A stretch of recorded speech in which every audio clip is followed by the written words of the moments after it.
Je m'appelle Serafina. J'ai 68 ans.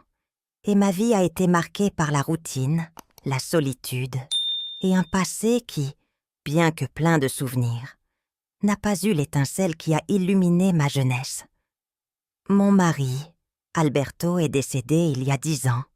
Et depuis, je vis dans une maison qui semble chaque jour plus grande, avec des murs silencieux et des pièces qui résonnent des échos du passé.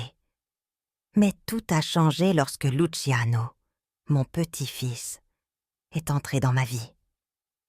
Avec sa jeunesse et son énergie, il m'a fait découvrir un monde d'émotions que je croyais perdu à jamais.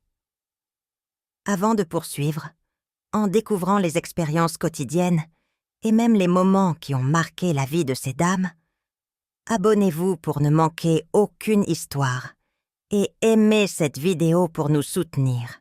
Nous vous attendons dans chaque nouvel épisode. Poursuivons.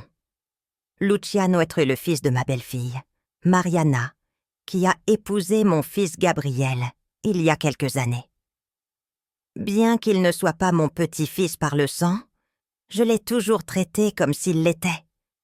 Il a 22 ans, des yeux verts qui semblent capter la lumière du soleil et un sourire qui illumine n'importe quelle pièce. Lorsque Mariana et Gabriel sont partis travailler dans une autre ville, Luciano a décidé de rester avec moi pour terminer ses études universitaires. Au début, c'était un compagnon agréable, avec qui partager les dîners et les soirées télé. Mais au fil du temps, notre relation a commencé à changer d'une manière que je n'aurais jamais pu imaginer. C'était un après-midi de printemps. Je faisais le ménage, comme d'habitude, quand Luciano est rentré de l'université. Il avait l'air fatigué, mais son sourire n'avait pas disparu. « Grand-mère, tu as besoin d'aide ?» me demande-t-il en accrochant son sac à dos sur le cintre. Je lui ai dit que non, que je pouvais le faire seul. Mais il a insisté. « Je ne veux pas que tu te fatigues trop, » a-t-il dit d'une voix douce qui m'a fait sourire. En faisant le ménage ensemble, nous avons commencé à parler de sa vie, de ses rêves, de ses craintes. Luciano est un jeune homme brillant, plein d'ambition et d'une sensibilité que l'on trouve rarement chez les jeunes de son âge. À un moment donné, alors qu'il essuyait la table de la salle à manger, nos mains se sont frôlées. Ce fut un contact bref, presque imperceptible, mais suffisant pour faire frémir quelque chose en moi. À partir de ce jour, j'ai commencé à remarquer chez Luciano des petits détails que je n'avais pas vus auparavant. La façon dont il arrangeait ses cheveux lorsqu'il était pensif. La façon dont ses yeux brillaient lorsqu'il parlait de ses projets. La douceur de sa voix lorsqu'il m'appelait grand-mère. Chaque geste, chaque mot semblait avoir une signification plus profonde, comme s'il essayait de me communiquer quelque chose qu'il ne pouvait pas dire à voix haute. Un soir, alors que nous dînions ensemble, Luciano m'a regardé droit dans les yeux et m'a dit « Grand-mère, tu es la personne la plus importante de ma vie. Je ne sais pas ce que je ferais sans toi. » Ces paroles m'ont profondément touchée, mais elles m'ont aussi mise mal à l'aise. Que se passait-il entre nous? S'agissait-il simplement de l'affection d'un petit-fils pour sa grand-mère? Ou y avait-il quelque chose de plus? C'est par un après-midi pluvieux que tout a changé.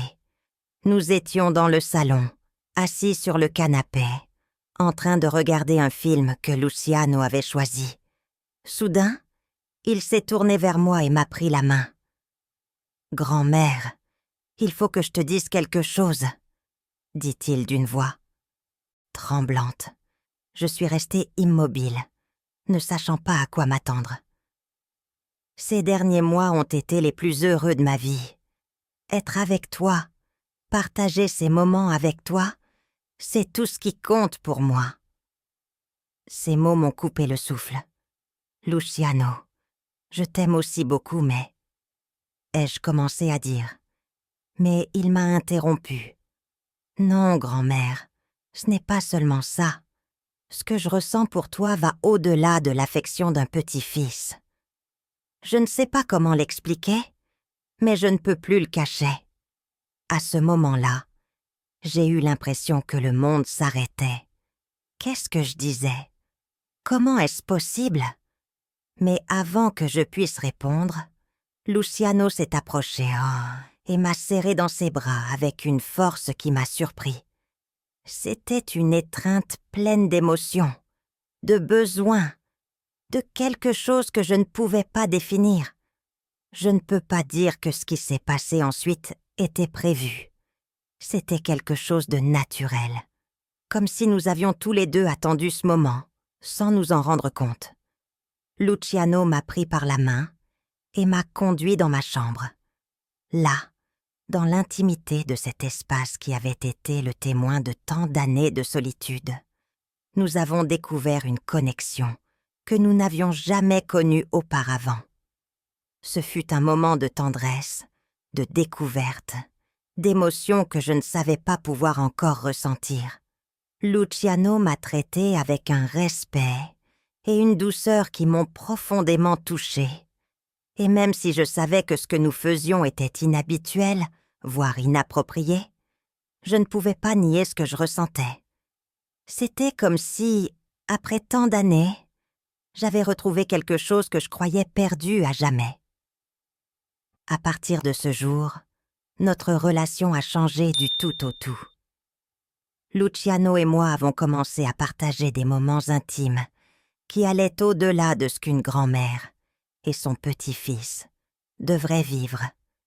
Chaque jour, nous trouvions des prétextes pour être ensemble, pour explorer le lien qui nous unissait si profondément. Un soir, alors que nous préparions le dîner ensemble, Luciano m'a prise dans ses bras par derrière et m'a murmuré à l'oreille. « Grand-mère, tu es la plus belle femme que j'ai jamais connue. » Ces mots m'ont fait rougir, mais ils m'ont aussi rempli d'un bonheur que je n'avais pas ressenti depuis des années. C'était comme si, à travers lui, j'avais redécouvert une partie de moi-même que je pensais avoir oubliée. Cependant, tout ne pouvait pas être parfait. Un matin, alors que Luciano et moi prenions le petit déjeuner ensemble, mon fils Gabriel était venu nous rendre visite à l'improviste. Il nous a trouvés dans la cuisine, riant et partageant un moment qui, bien qu'innocent, avait une intimité qui n'est pas passée inaperçue pour lui. « Qu'est-ce qui se passe ici ?» demanda Gabriel avec un regard où se mêlaient incrédulité et colère. Luciano et moi nous sommes regardés l'un l'autre, ne sachant que dire. Comment expliquer quelque chose que nous ne comprenions pas nous-mêmes? Ce soir-là, Gabriel et moi avons eu une longue et douloureuse conversation. « Maman, qu'est-ce qui se passe entre toi et Luciano ?» demanda-t-il d'une voix tremblante. J'ai essayé de lui expliquer, mais les mots ne suffisaient pas. « Gabriel, ce n'est pas quelque chose que je peux expliquer facilement. Luciano m'a donné quelque chose dont j'avais besoin, quelque chose que je ne pouvais trouver nulle part ailleurs. » Gabriel m'a regardé avec tristesse, mais aussi avec une compréhension à laquelle je ne m'attendais pas. « Je ne sais pas si je peux comprendre, maman, mais je sais que nous avons tous besoin d'amour et de contact. J'espère simplement que tu trouveras le bonheur que tu mérites. » Ma vie est différente aujourd'hui. Luciano et moi avons décidé de garder notre relation secrète, sachant que le monde ne comprendrait pas. Mais pour nous, ce que nous partageons est réel, profond et vrai. Luciano m'a appris que l'amour n'a pas de frontières, qu'on peut le trouver dans les endroits les plus inattendus. Et même si je sais que mon histoire n'est pas conventionnelle, je sais aussi que c'est la mienne et que je la vivrai avec fierté et amour.